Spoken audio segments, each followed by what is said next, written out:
اعوذ باللہ السمیع العلیم من الشیطان اللعین الرجیم بسم اللہ الرحمن الرحیم الحمد للہ الذی ہدانا لہذا وما كنا لنهتدي لولا ان هدانا اللہ لقد جاءت رسل رب الحق والصلاة والسلام الأمي العربي القرشي المكي المدني البطحي الأبطحي الطهامي الدافع جيشات الأباطيل والدامغ صولات الأذاليل معلن الحق بالحق أبي القاسم محمد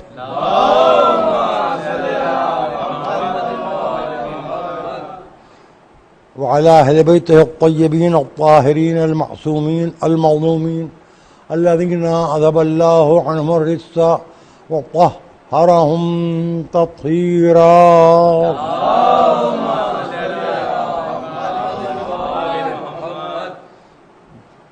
أما بعد فقد قال سبحانه وتعالى في محكم كتابه المجيد ومتقن خطابه الحميد وقوله الحق ومن يعمل مثقال ذرة خيرا يراه ومن يعمل مثقال ذرة شرا يراه. صلوات بر محمد وعلى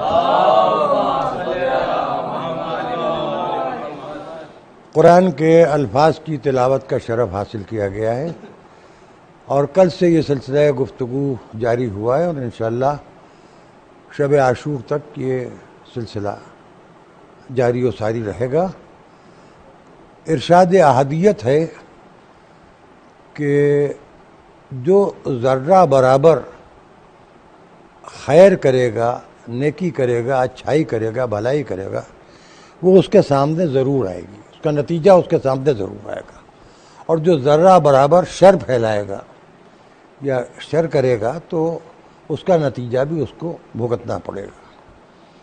ہماری بہت ہی وسیع، عریض، پھیلی ہوئی اور ہمگیر زبان ہے اردو، لیکن ہماری اردو تقریباً 400 برس پرانی ہے. عربی کے ذخیرے بہت زیادہ ہیں بمقابل ہمارے. ہم اپنے الفاظ میں جس بات کو سمجھتے یا اپنے بچوں کو سمجھاتے ہیں اس میں ہمارا نقطہ نظر یہ ہوتا ہے کہ لفظی ترجمے کے بجائے مفہوم کو ہم ادا کرنے میں کامیابی کی ایک کوشش کرتے ہیں. یہ ہمارا ایک طریقہ رہا ہے جو ہم نے اسلاف سے سیکھا ہے، اپنے بزرگوں سے سیکھا ہے. لیکن ایک بات میں جانتا ہوں کہ عزائے حسین ایک ایسی پناہ گاہ ہے کہ جس پناہ گاہ میں جو پناہ لے لے موت اسے نہیں آتی. اس کا ثبوت خود اردو زبان ہے. اس زبان نے غم حسین میں پناہ ڈھونڈ لی، غزل کے طریقے بدل گئے، نظم کے لفظیات بدل گئے اور نہ جانے کتنی نثر و نظم کے لب و لہجے تبدیل ہو گئے، مگر حسینیت کے حصار میں، عزائے سید الشہداء کے حصار میں جا کے لفظوں نے اجاگر ہونا سیکھا کربلا سے. اب یہ کہ ادب بھی دو طرح کا ہے، ایک ادب خیر ہے، ایک ادب شر ہے. ادب خیر دو چیزوں پر مشتمل ہے. پہلی چیز ہے سچی نیت اور دوسری چیز ہے کہ جو دل میں ہے وہی زبان پر ہو. بہت اہم بات یہ ہے. ادب شر وہ ہے کہ نہ نیت اچھی ہے، نہ ارادہ اچھا ہے، دل کچھ کہہ رہا ہے، زبان کچھ کہہ رہی ہے، قلم کچھ کہہ رہا ہے. اب سننے والوں کے، پڑھنے والوں کے، حکومت کرنے والوں کے مزاج کے مطابق بولنا کہنا یا پڑھنا اور ہے، اور اس میں اپنے آباء و اجداد سے وراثت میں ملی ہے اپنی اگلی نسلوں تک بڑھانا، یہ ایک ذمہ داری ہے جو نسلوں کے ماضی سے متعلق ہوتی ہے. دیکھیے آپ ایک بات سمجھ لیجئے، انسان کی زندگی میں انسانی شجرے کی اہمیت بہت ہے.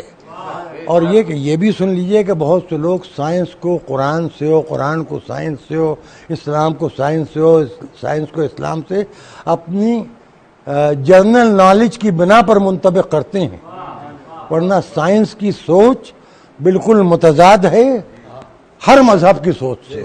میں صرف اسلام کی بات نہیں کر رہا ہوں، ہر مذہب کی سوچ سے. ہر مذہب میں معجزے ہیں، ہر مذہب میں معجزے دکھانے والے ہیں، ہر مذہب میں معجزے سنانے اور بتانے والے ہیں، اور سائنس معجزے کو مانتی نہیں. یہ ایک بنیادی بات ہے. سائنس کی نظر میں اگر رفیل خریدنے والا اس پر ناریل پھوڑ کے سواستکا کا نشان بنا رہا ہے تو سائنس اس کا مذاق اڑاتی ہے. اچھا ایک چیز اور سن لیجئے، میں بڑی اہم بات آپ کی خدمت میں عرض کرنا چاہ رہا ہوں. آپ کی خدمت سے مراد یہ 5-6 لوگ نہیں ہیں جو یہاں بیٹھے ہوئے ہیں. آپ کی خدمت سے مراد وہ سب حضرات ہیں کہ جو اس وقت سے لے کے کبھی نہ کبھی اس حقیر کو سن کے اس حقیر کو یاد رکھنے کی کوشش کریں گے. ورنہ وادی نسیاں میں اڑتے ہوئے غبار میں مجھے ایسے نہ جانے کتنے ذرے کھو گئے اور آئندہ بھی کھو جائیں گے. اس میں قصہ جو ہے وہ وہی ہے جو اقبال نے کہا تھا کہ حقیقت ابدی ہے مقام شبیری. ورنہ سب کچھ مٹنے والا ہے، سب کچھ فنا ہونے والا ہے. تو عرض یہ تھی عزیزوں کہ معجزے کا ہر مذہب کے لوگ دوسرے مذہب کا مذاق اڑاتے ہیں. آج میں اپنے بچوں تقریباً سن 1973 یا 1974 کا قصہ یہ کہ میں بمبئی میں تھا اور یہ ایام ازاں تھے اور ایک خمسہ میں پڑھ رہا تھا. تو میرے میزبان مجھے لے کے چلو. میں نے کہا آج راستہ آپ نے بدل دیا، پہلے تو ادھر ورلی سی فیس سے وارڈن روڈ ہوتے ہوئے ادھر سے گھوم کے جاتے تھے، یا اس سے وارڈن روڈ سے پہلے حاجی علی سے ادھر مڑ جاتے تھے. وہ راستہ اب بہت سی عمارتیں بدل گئی ہیں، نقشے بدلتے رہتے ہیں. تو انہوں نے کہا کہ نہیں آج مورتی وسرجن ہے. میں نے کہا یہ مورتی وسرجن کیا ہوتا ہے؟ کیونکہ اس وقت تک ٹی وی نہیں آیا تھا ہمارے ہندوستان میں، اور یہ جدید ترین جو وسائل ہیں. اب آج آپ نوجوانوں کے تو ہاتھ میں پوری دنیا ہے. تو انہوں نے کہا کہ ایسا ہے کہ یہ شری گنیش کی مورتی کی یہاں پوجا ہوتی ہے، سونے کی مورتیاں بناتے ہیں اور ان کے اوپر بہت ہار پھول چڑھاتے ہیں سونے کے اور بہت ہی قیمتی زیورات، اور اس کے بعد وہ لے جا کے اس کو سمندر میں ڈال دیتی ہیں. اور وہ ان کے ہاں ایک عبادت کا ان کا طریقہ ہے، اور یہ چاہتے ہیں کہ ان کی یہ پوجا جو ہے یہ بھگوان ایشور قبول کر لے. جو صاحب گاڑی چلا رہے تھے وہ مجھے سنا رہے تھے. پیچھے ظاہر ہے کہ ہر مذہب میں وقرات موجود ہیں، تو شیعوں میں کیسے نہیں ہوں گے. پیچھے ایک صاحب بیٹھے ہوئے تھے، کہتے جی سمجھ میں نہیں آتا کیا یہ فضول خرچی ہے. جناب سونے کی مورتیاں، اس کے اوپر مہنگے ہیرے، مہنگے یاقوت، مہنگے روبی، مہنگے پتھر اسٹون چڑھاتے ہیں اور کروڑوں روپے، لاکھوں روپے اٹھا کے سمندر میں ڈال دیتے ہیں. جی میں نے کہا جیسے ان کی آپ کی سمجھ میں یہ نہیں آ رہا ہے، سنیوں کی سمجھ میں نہیں آتا کہ دریا میں کاغذ ڈالا جائے گا امام زمانہ تک.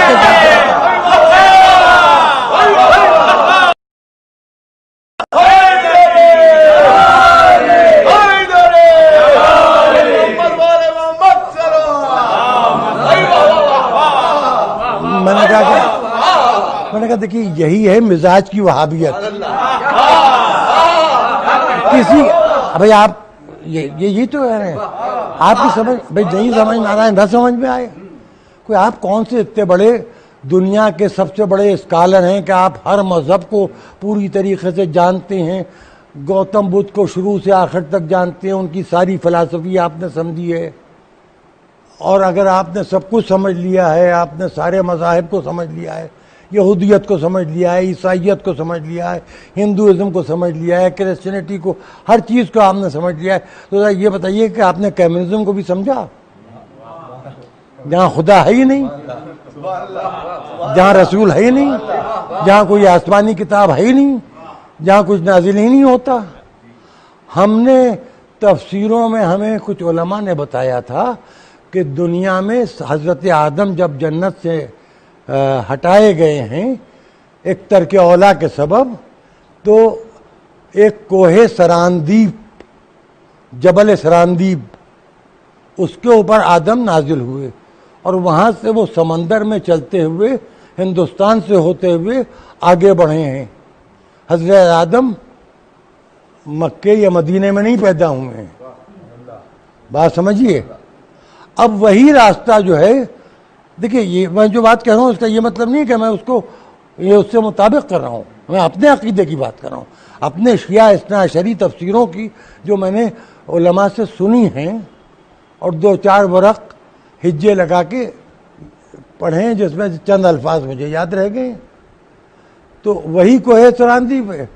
اب یہاں سائنس کہہ رہی ہے کہ کچھ ہے ہی نہیں، ہندو کہنے یہ ہنومان سیتو ہے، یعنی سرے سے سمندر کے لے کے اور سری لنکا تک اس سرے تک ایک راستہ ہے۔ اب ہمارے عقیدے میں وہ راستہ ہے، وہ ہنومان سیتو نہیں ہے، وہ آدم جب نازل ہوئے ہیں تو وہاں نازل ہوئے۔ اب آئیے اس کے بعد کیا ہوا، حوا کو جب اتارا گیا، سنیے گا بہت غور سے یاد رکھیے گا، حوا کو جب اتارا گیا تو وہ عرب کے سمندر کے کنارے ایک جگہ پر اتارا گیا۔ آدم کی اور حوا کی شناخت کنارہ ہے سمندر کا، یعنی سمندر کا مطلب ہے پانی، پانی کا مطلب ہے پاکیزگی اور طہارت۔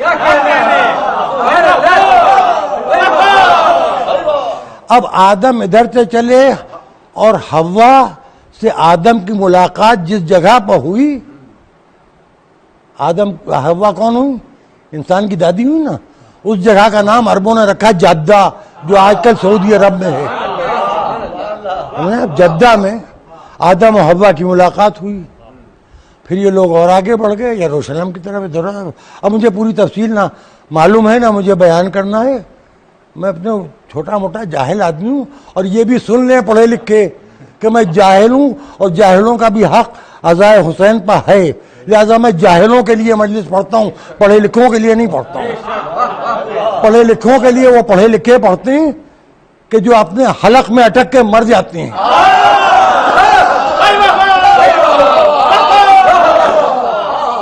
تو بھائی جاہلوں سنو اور غور سے سنو، اور غریبوں سنو اور غور سے سنو۔ دیکھو آدم و حوا آسمان کے نیچے ایک بیٹا پیدا ہوا، اس بیٹے کا نام رکھا گیا حابیل۔ دوسرا بیٹا پیدا ہوا، اس کا نام رکھا گیا قابیل۔ اب یہ کہ اللہ کی بارگاہ میں قربانی، چونکہ دیکھیں محرم سے پہلے بقرعید کا مسئلہ تھا، اور اجتماعی قربانی ہوگی کہ انفرادی ہوگی، اور یہ کہ کہتے تو سب یہی ہیں کہ قربانی اللہ قبول کر لے، ورنہ چھچھورے مالدار یہ کرتے ہیں کہ بڑا سا بکرا گدھے سے کم چھوٹا، اچھا چونکہ نیت ناقص ہوتی ہے لہذا وہ بکرا بھی ناقص ہوتا ہے۔ وہ بکرا خرید کے اس کے گلے میں ایک ہار پھول کچھ ڈال دیتے ہیں، اور اس کے بعد اس کو گلے میں رسی باندھ کے محلے میں گھر کے لڑکوں سے کہتے ہیں نچاؤ، تاکہ غریب آدمی یہ دیکھے کہ ان کے یہاں اتنا بڑا بکرا آیا، اور ہم تو اتنا بڑا خرگوش بھی نہیں خرید سکتے۔ دے رہے ہیں قربانی، لیکن اطراحٹ زیادہ ہے اس میں۔ اگر چپکے سے قربانی دے لو، اور دمبا آیا تھا تو دمبے کی قربانی دے لو، اس کا متبادل بکرا ہو سکتا ہے۔ اب یہاں 2 بیٹوں نے قربانی دی، نظر مانی، منت مانی۔ اب منت کا بھی تو بڑا مذاق اڑتا ہے نا، ابھی یہ کیا ہے، یہ کلاوا کیا ہے، یہ ہتھ کڑی کیا ہے، یہ علی کا یا علی وارث کا لاکٹ کیا ہے؟ ہمیں کیا اخباری ہو گئے ہو، کیا ملنگ ہو گئے ہو؟ اس کا جواب ہے کہ کیا تم مقصر ہو گئے ہو؟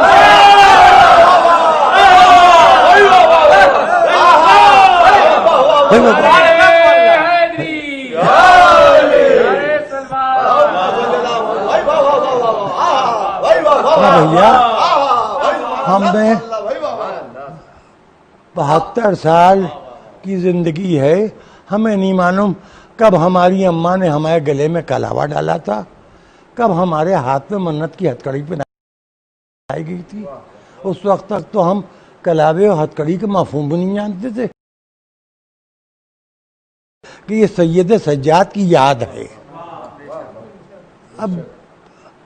اب وہ ہم لوگ بھی ہاتھ پر کلاوا باندھتے ہیں، تو یہ تو ہندوؤں کا اتباع ہو گیا۔ تو بھیا اسلامی کپڑے احرام حج ہے، یہ پینٹ کیا ہے، یہ شرٹ کیا ہے، یہ کرتا کیا ہے، یہ پیجامہ کیا ہے؟ شیروانی تو ہندوستان کی ایجاد ہے۔ 56 بٹنوں کی شیروانیاں پہنے جوتے ہاک رہے ہو۔ ہاں اب دیکھیے، جس کی شیروانی میں جتنے زیادہ بٹن ہے معلوم وہ اتنا ہی بڑا گپ مار کا ہے۔ اچھا، باپ مرے اندھیرے میں بیٹے کا نام پاور ہاؤس، ایسے لوگ باپ دادا پر دادا قابل ذکر نہیں، کچھ نہیں، اور آسمان پہ چڑھے ہوئے۔ اچھا دیکھیے، دنیا میں صرف ایک کام ایسا ہے جس میں کوئی محنت نہیں پڑتی، وہ ہے جھوٹ بولنا۔ بغیر محنت کے آدمی جھوٹ بول لیتا ہے، اور اس سے بڑا جھوٹا کوئی نہیں جملہ یہاں سے شروع کرے کہ جناب میں جھوٹ نہیں بولتا۔ اچھا، اس سے بڑا بے ایمان کوئی آدمی نہیں جو کہ جناب میں بڑا ایماندار آدمی ہوں۔ سمجھ لیے یہ بے ایمانی کر چکا ہے یا کرنے والا ہے، عادی بے ایمان ہے۔ اپنی صفائیاں کیوں دے رہے ہو بھیا؟ تم نے کس نے تم کو کہہ دیا کہ تم جھوٹ بولتے ہو جو تم کر رہے تھے؟ ہاں میں سچ بات ہوں اور سچی بات کہتا ہوں۔ بالکل بہت سے لوگ سچ بولتے ہیں، لیکن یاد رکھیے گا انسانی نفسیات کی کمزوری کی بات میں عرض کر رہا ہوں کہ سچ بولنا بہت آسان ہے دوسرے کے لیے، سچ بولنا بہت مشکل ہے اپنے لیے۔ اپنے لیے سچ وہی بول سکتا ہے جس کے دامن پر ترک اولا کا دھبا بھی نہ ہو۔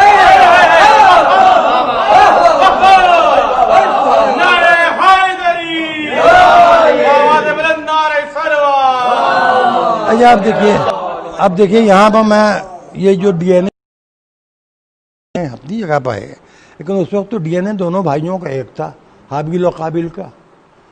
باپ ایک ماں ایک، کوئی یہ سوتیلے بھائی نہیں تھے کہ ان کی ماں الگ ہو ان کی ماں الگ ہو۔ دونوں کی تربیت بھی ایک ماحول میں ہوئی، زمین خالی پڑی ہوئی تھی، کوئی جائیداد کا بھی جھگڑا نہیں تھا کہ یہ پورشن ہمارا ہے وہ پورشن تمہارا ہے، یہ بلڈنگ ہماری ہے وہ بلڈنگ تمہاری ہے، یہ گھر ہمارا ہے وہ گھر تمہارا ہے، کوئی اس قسم کا بھی جھگڑا نہیں تھا۔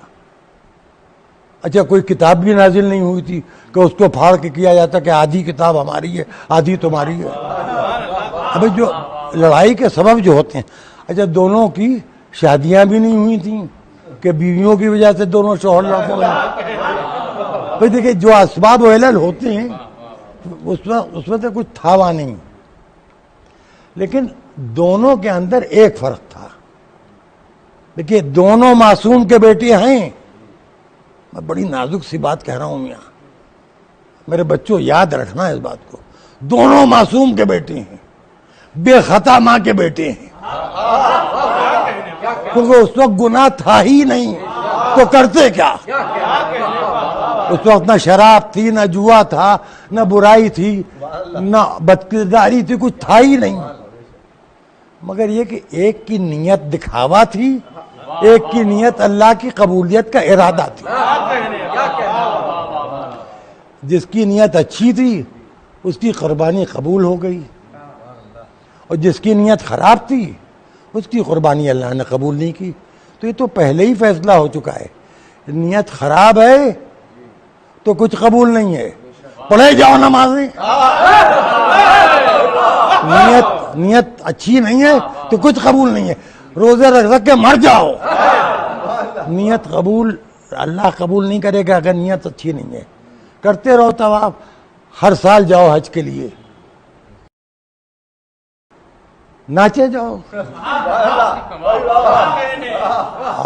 اگر نیت اچھی نہیں تو نہ زکوٰۃ قبول ہے، نہ خمس قبول ہے، کچھ قبول نہیں ہے۔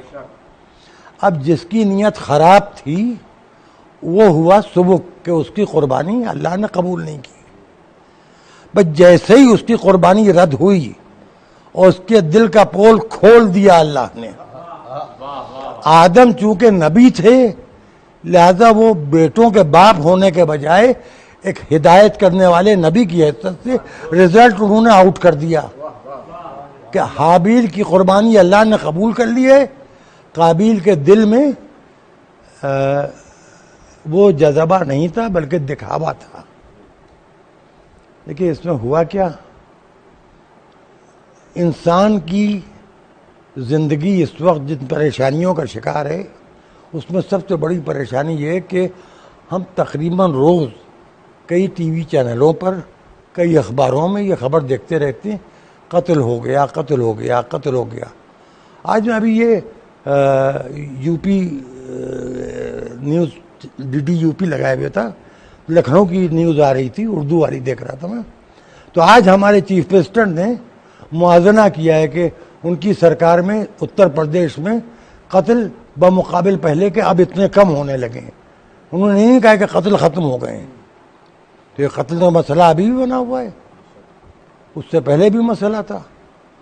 اب اس میں ہوا یہ کہ جو ناکام ہوا, جو اللہ کی نظر میں ناقابل قبول ہوا, جس کی قربانی میں دکھاوا تھا, بلکہ صاف لفظوں میں کہوں جس کے خیر میں بھی شر تھا, جس کے خیر میں بھی شر تھا, وہ ہوا ذلیل. عزت پائی اس نے, دل اور زبان نیت اللہ کے لیے تھا. اب جو ذلیل ہوا اس کی سمجھ میں یہ آیا کہ جس کی وجہ سے ذلیل ہوا ہوں اس کو قتل کر دوں. تو انسان کی جان اس وقت لیتا ہے جب انسان کے پاس سوچنے کے لیے کچھ نہیں رہ جاتا. دماغ کی تھکن کا نام ہے قتل. جب عقل کام نہیں کرتی تو آدمی کو قتل کر دیتا ہے. چنانچہ بھائی نے بھائی کو قتل کر دیا. اب جب جناب آدم وہاں پر پہنچے تو جناب آدم نے حابیل کی لاش کو دیکھا اور دیکھتے رہے. آدم نے بھی پہلی لاش دیکھی ہے, وہ بھی اپنے بڑے بیٹے کی, لیکن نبی بھی ہیں. آگے بڑھے, قابیل کو دیکھا. قابیل کے ہاتھ میں خون کے دھبے تھے اور کچھ پتھر تھے جن سے قابیل نے بھائی کو کچل کے قتل کیا تھا. اس وقت کوئی بندوق, تیر, تلوار یہ سب چیزیں نہیں تھیں, خنجر وغیرہ کچھ نہیں تھا. جناب آدم نے جناب حوا کو آواز دی, کہا آؤ اب ہمارا اصل امتحان شروع ہو رہا ہے. جنت سے آ گئے, پھر آ کے جنت میں دعا کرتے ہیں کہ پروردگار ہمیں جنت میں واپس پہنچا دے. یہ اپنی جگہ پہ, لیکن اس وقت اصل امتحان شروع ہو رہا ہے. فرمایا یا قابیل علیک لعنتی الی قیام یوم الدین, اے قابیل تجھ پر میری لعنت قیامت کے دن تک. یہ قیامت تک رکے گی نہیں لعنت. پہلے انسان نے پہلی لعنت کی ہے, پہلے قاتل پر جو اس کا بیٹا ہے.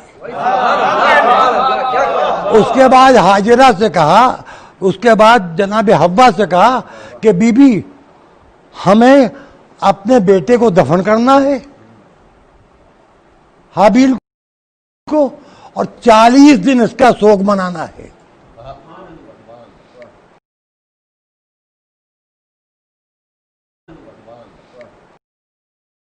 کا سوگ یہ پہلا آدم کا غم کا سکھایا ہوا سبق ہے. 40 دن کی عزاداری یہ آدم نے قائم کی ہے.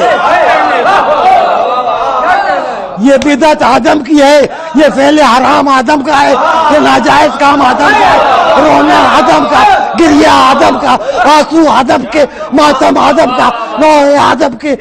یہ ہائے ہائے یہ رونا یہ پیٹنا آدم کا ہے. تو جو آدم کی اولادیں روئیں گے, جو ڈارون کی اولادیں ہنسیں گے.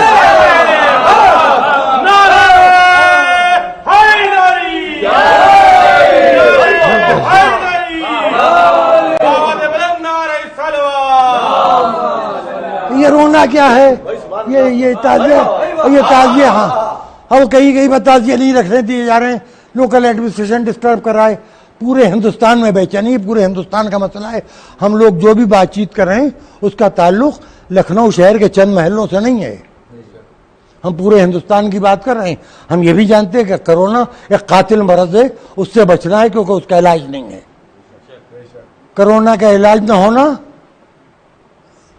لا علاج مرض میں. اور میں بہت ہی اس وقت اتنی بیتکی بات کہنے کا ارادہ تھا میرا کہ جو مجھ سے پہلے نہ کوئی کہہ سکا ہے اور نہ آئندہ کوئی کہہ پائے گا. ہندو ہیں ہندوستان میں 90 کروڑ, شیعہ ہیں 4 کروڑ, جسے ہم بڑھا کے 6 کروڑ کہتے ہیں. اچھا ہم چونکہ مینارٹی کی مینارٹی ہیں, مسلمانوں کے لیے جو کچھ ملتا ہے وہ ہم تک کے پہنچ نہیں پاتا ہے, تو ہمیں زیادہ چیخنے پیٹنے کا حق بھی حاصل ہے. یہی ڈیموکریسی کی اسپرٹ ہے. ہم کسی ضیاء الحق کے چھتر چھایا میں تو رہ نہیں رہے, ہم اپنے آزاد ہندوستان میں رہ رہے ہیں. یہاں کی کانسٹیٹیوشن اقلیت کو حق کی اجازت دیتا ہے. تو ہم یہ نہیں چاہ رہے کہ اب 90 کروڑ ہیں ہندو, 4 کروڑ ہیں شیعہ. خدا نخواستہ اس زدہ میں یہ بحث جو ہمارے نوجوان بچوں کے دماغ میں, جو پڑھے لکھے ہیں ان کے دماغ میں بھی ہے, اس میں جہالت و تعلیم کو نہیں. یہ تو ہو رہا ہے کہ ان کا تو یہ کام ہو گیا, ان کا تو یہ ہوگا, ہمیں منع کیا جا رہا ہے. جی خدا نخواستہ 1 لاکھ ہندو کرونا میں مرے اور 1 لاکھ شیعہ کرونا میں مر گئے. ریشیو کے اعتبار سے نقصان آپ کا زیادہ ہے کہ ہندوؤں کا زیادہ ہے؟ ذرا سوچیے اس بات کو. عقل کو عزائے حسین میں اگر آپ نے عقل کو دیکھیے, ایک بات یاد رکھیے گا کہ دوسرے مذاہب ہو سکتا ہے, میں یہ نہیں کہہ رہا ہوں کہ ایسا ہے, لیکن میرا اندازہ یہ کچھ مذہب وہ ہیں کہ جو جذبات کی وجہ سے مذہب بنے ہیں, جذبات کی وجہ سے مذہب بنے ہیں. چنانچہ ان میں اختلافات بھی بہت ہیں. کوئی یوں ہاتھ باندھ رہا ہے, کوئی یوں ہاتھ باندھ رہا ہے, کوئی صبح کو دیکھیے, اب تو کچھ آواز کم ہو گئی ایک گویے کے کچھ چیخنے پیٹنے سے, ورنہ صبح کو معلوم ہوا کہ 45 منٹ تک کے صبح کی اذانیں ہو رہی ہیں. ایک مسجد کا خدا چپ ہوا تو دوسری مسجد کا خدا ہو گیا.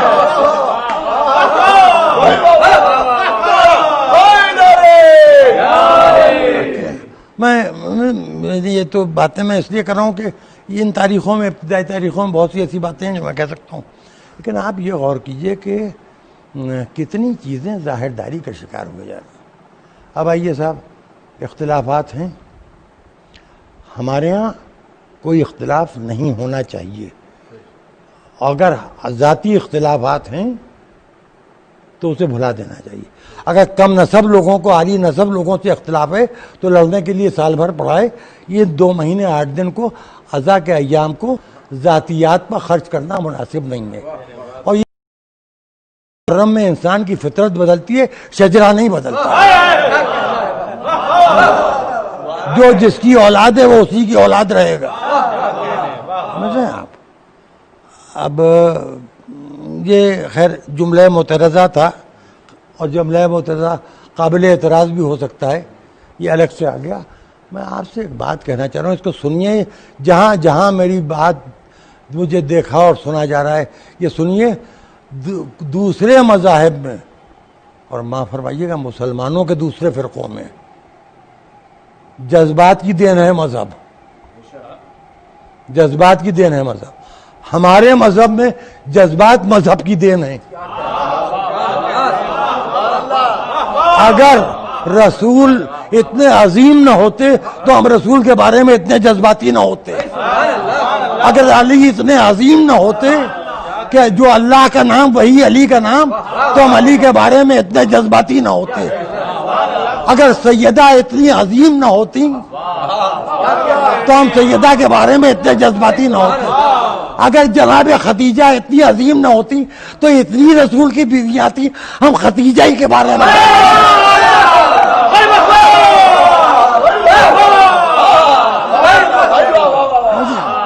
ہم نے کوئی بے حرمتی تو نہیں کرتے, کوئی بھی رسول کی زوجہ ہو, بہرحال وہ وہ خود مومنہ ہو نہ ہو لیکن مومنین کی ماں ہوتی ہے.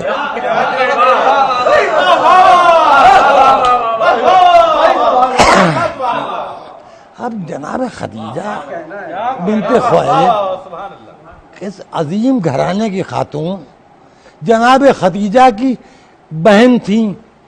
انہوں نے اپنی کنیز کی بیٹیوں کے نام رکھے تھے. کسی کا نام رکھ دیا تھا زینب, کسی کا نام رکھ دیا تھا کلثوم.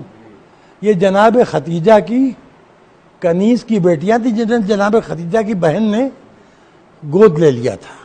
اس کنیز کو آزاد کر دیا تھا اس کی بچوں کی. یہ سرپرستی کا اس خاندان کی حال تھا. ان کو ڈھکیل کے جناب خدیجہ کی اولاد بنا دیا. اور جانتے سب ہیں. دیکھیے اس میں یہی تو اصل معاملہ ہے. ہمارا جو اختلاف ہے وہ جاہلوں سے نہیں ہے, ہمارا اختلاف پڑھے لکھوں سے ہے. یہ پڑھے لکھے لوگ جو ہیں, امیہ غلام زادہ تھا, اس کو کہاں لا کے آپ اس خاندان سے ملا رہے ہیں جس خاندان کے غلام کی اولاد تھا. امیہ آزاد بھی نہیں کیا گیا تھا, غلام مرا تھا, اور پیٹ جوڑ دی اور پیٹ جوڑ دیا اور یوں کاٹا گیا. جی گڑھنے کو آئیے, آج رسول کے نام پر اتنی حدیثیں ہیں کہ اگر ایک ساتھ بیٹھ کے سنائی جانے لگے تو رسول کی زندگی کم ہے, رسول کی طرف منسوب الفاظ زیادہ ہیں. جس کی جو سمجھ میں آیا, نیا جھوٹ بولنے کی ایک فیکٹری کھلی, اور وہ فیکٹری بہت بڑی فیکٹری بنی دمشق میں, جہاں علماء کی ڈیوٹی لگائی گئی جو ہے قال رسول اللہ, قال رسول اللہ, رسول اللہ نے یہ کہا, رسول اللہ نے کہا, رسول اللہ نے کہا. تو مجھے یہ بتاؤ رسول اللہ نے یہ کب کہا ہے کہ میری اولاد کے ماننے والوں کے اوپر دباؤ ڈالو؟ رسول اللہ نے یہ کب کہا ہے کہ میری تاریخ ولادت میرے صحابیوں کے نام کے جھنڈے اٹھائے؟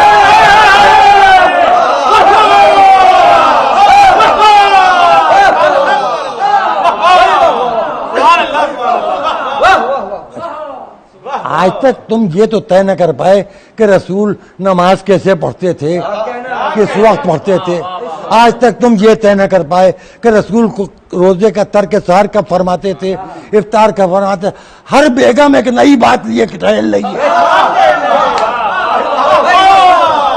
اچھا اب دیکھیے, میں کچھ کہنا نہیں چاہ رہا ہوں, نہ میں کچھ کہہ رہا ہوں, اور جو میں نے کہا ہے اس کے لیے میں اگر کسی کو برا لگ رہا ہے میں معافی مانگ لوں گا, مگر اپنا نظریہ نہیں بدلوں گا. کسی کو برا لگ رہا ہے بھیا خدا کے لیے میری بات کا برا نہ مانیے. یہ مصلحتوں کی دنیا ہے, آپ کو مصلحت کے ساتھ بولنے والے لاکھوں خطیب مل جائیں گے, ایک کو بے مصلحت بولنے نہ دیجیے. ایک میرا ایسا بیتکا صحیح. اچھا اب دیکھیے, مجھے اس دنیا میں جو کچھ پانا تھا, جو میرے قسمت میں تھا, یا جو میری اوقات تھی, جو میری حیثیت تھی, اس سے بہت زیادہ مجھے چہاردہ معصومین اور شہداء کربلا کے صدقے میں مل گیا. اور پہلے میں نے ایک شعر کہا تھا کہ خدائے رزق تیری روٹیوں کو میرا سلام, خدائے رزق تیری روٹیوں کو میرا سلام, تیرے حسین کی خیرات کھا رہا ہوں میں. اور ایک شعر میں نے کہا تھا, اور وہ شعر بھی میں نے بہت سوچ سمجھ کے کہا تھا, جذبات کے تحت نہیں کہا تھا. اپنی پوری زندگی کا تجزیہ کر کے ایک تخیل ذہن میں آئی, اور میں نے اس کو نظم کر دیا تھا کہ میں قبر میں بھی خاک شفا ساتھ لے گیا. اور ہم خانہ کعبہ کے اندر کی مٹی کو خاک شفا نہیں مانتے. صاحب سن لیجیے, ہم مسجد النبی کی مٹی کو خاک شفا نہیں مانتے. بہت صاف لفظوں سن لیجیے, ہم کربلا کی اس خاک کو خاک شفا مانتے ہیں جس پر حسین کے غلاموں تک کا خون جذب ہے. خون جان جس زمین پر جذب ہے اس کی خاک کو ہم خاک شفا مانتے ہیں. ہمارے لیے خاک شفا خاک کربلا ہے. تو میں قبر میں بھی خاک شفا ساتھ لے گیا. بیمار تھا, سفر میں دوا ساتھ لے گیا.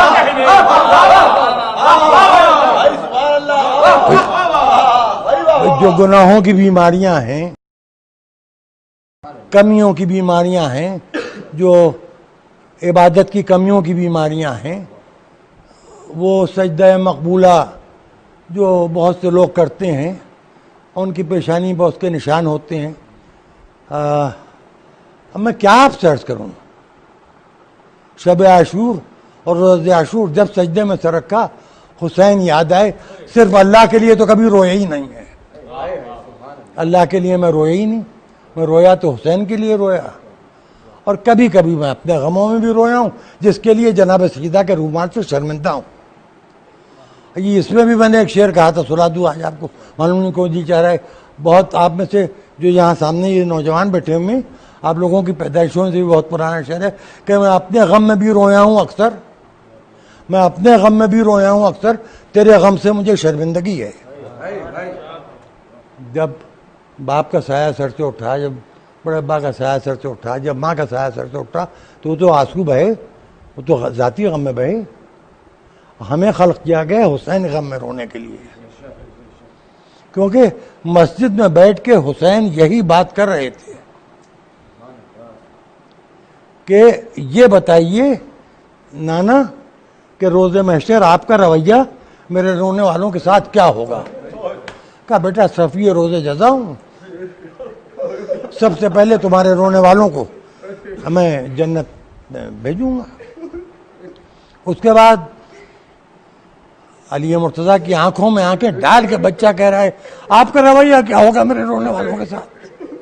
کہا میں ساقی حوض کوثر ہوں، قیامت کی گرمی ہوگی، قیامت کے روز انبیاء پیاس سے زبانیں چبا رہے ہوں گے، میں تم سے وعدہ کرتا ہوں کہ تمہارے رونے والوں کو سب سے پہلے میں جام کوثر سے سیراب کروں گا. رونے والوں، حسین نے ایک وصیت کر دی کہ جب ٹھنڈا، اب میں یہاں پر میں ایک جملہ کر رہا ہوں، ہم تو وہ ہیں کہ ایام اعزاں میں ٹھنڈا پانی دیکھ کے رونے لگتے ہیں، پیاس ہم کو لگتی ہے، یاد آتی ہے حسین کی پیاس. اس کے بعد کہتے ہیں بھیا حسن آپ کا رویہ کیا ہوگا؟ فرمایا میں بھی جوانہ جنت کے سرداروں کی طرح، تمہاری طرح جوانہ جنت کا سردار ہوں، سب سے پہلے تمہارے چاہنے والوں کو جنت میں بھیجوں گا. اب بیٹا ہے کہ ماں کی گود میں بیٹھ گیا، گلے میں بہن ڈالے. اماں آپ کا رویہ کیا ہوگا؟ اماں آپ مجھے بہت چاہتی ہیں، یہ تو اپنی جگہ پہ، میرے چاہنے والوں کے ساتھ، میری عزاداری کرنے والوں کے ساتھ آپ کا برتاؤ کیا ہوگا قیامت کے دن؟ کہا بیٹا تیری ماں کیا کر سکتی ہے تیرے رونے والوں کے لیے؟ بس تجھ سے ایک وعدہ کر رہی ہوں کہ جنت کے دروازے پہ کھڑی ہو جاؤں گی، سر کے بال کھول دوں گی، اور جب تک ایک ایک رونے والا جنت پہ چلا نہ جائے میں خود جنت پہ قدم نہیں رکھوں گی.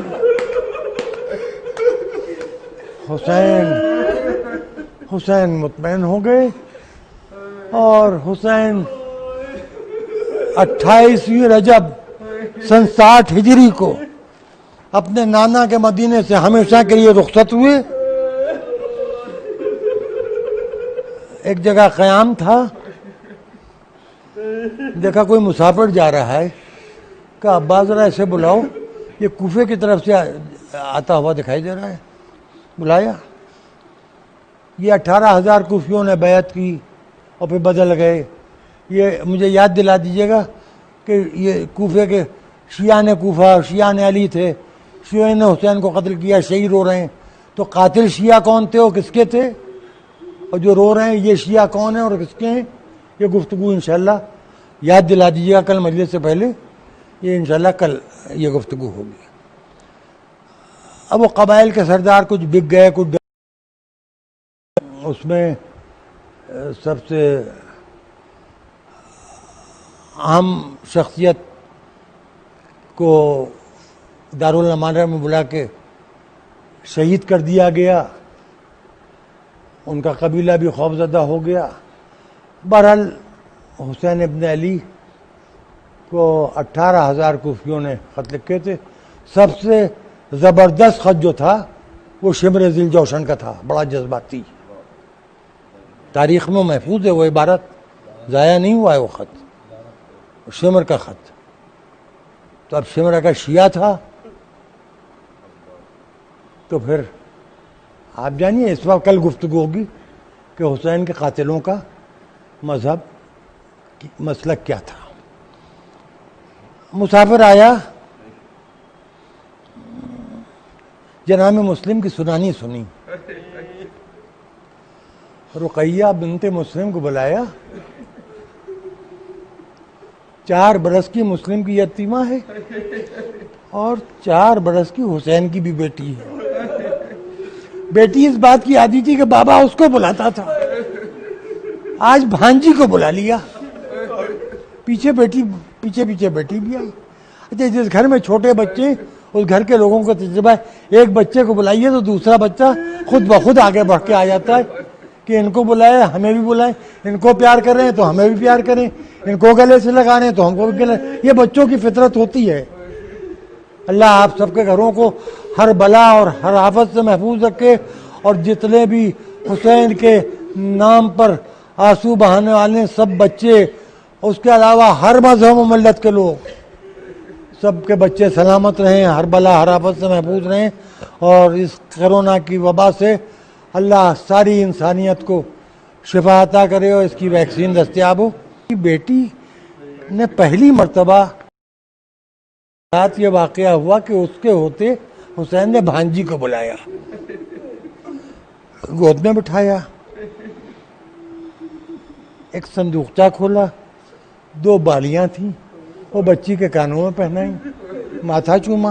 اچھا, اس گھر کے سسٹم کو جاننے والے بچوں کو کچھ بتانا نہیں پڑتا ہے. بچے جو دیکھتے جاتے ہیں وہ خود بخود کرتے جاتے ہیں. ایک مرتبہ بچی تڑپ کے کھڑی ہوئی, ماموں میرا بابا کہاں ہے؟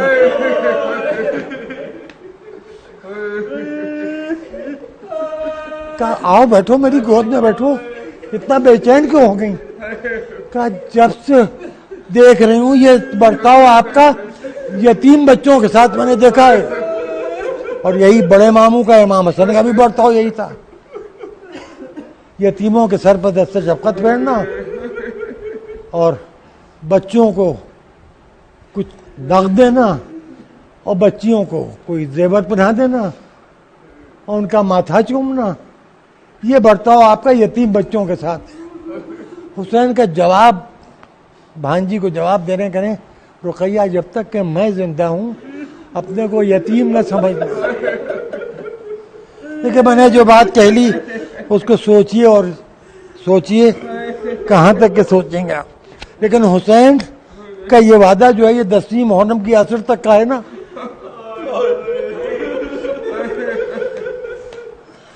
اب دوسری محرم کو, اب راستے میں حر کا لشکر ملا, اس کے بعد دوسری محرم کو حسین کربلا پہنچے اور نہر القبا کے کنارے آقا عباس نے خیمے نصب کیے. خیمے نصب ہو گئے. جناب زینب عماری سے اتر کے خیمے میں داخل ہونے سے پہلے کہا فضہ بھیا کو جلدی بلاؤ. امام حسین آئے, بہن کیوں رو رہی ہو؟ کہا بھیا ہم نے اپنے خاندان میں یہ سنا ہے کہ اگر کوئی بیوی کسی زمین پر پاؤں رکھے اور وہاں کا زرد رنگ کا غبار دھول اڑ کے اس کے سر پہ چلی جائے تو وہ مصیبت میں مبتلا ہو جاتی ہے اور اس کے بھائیوں کی جان خطرے میں پڑ جاتی ہے. بھیا جیسے ہی میں نے زمین پہ پیر رکھا غبار اٹھا اور میرے سر پہ آیا. کہا بہن ہاں ہونا تصفیہ کو دماغ ہونا بہن, یہی تو ہمارا خون بہے گا, یہی ہمارا امتحان ختم ہوگا, یہیں سے تمہارا امتحان شروع ہوگا. جاؤ خیمے میں جاؤ زینب. یہ بات ہو.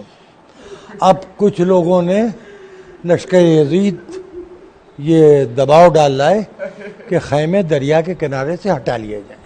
آج مجلس کچھ تھوڑی طولانی ہو گئی, میں نے کوشش کی تھی کہ 45 منٹ کے اندر ختم کر دوں. چلیے بس مجلس مکمل ہو رہی.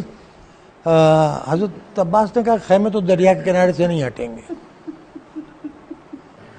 اچھا دیکھیے صحرا میں ایک تو دریا ہوتے بہت مشکل سے ہیں, پھر پیاسوں کو سب سے زیادہ ضرورت دریا کے کنارے کی ہوتی ہے, اور پیاسوں کے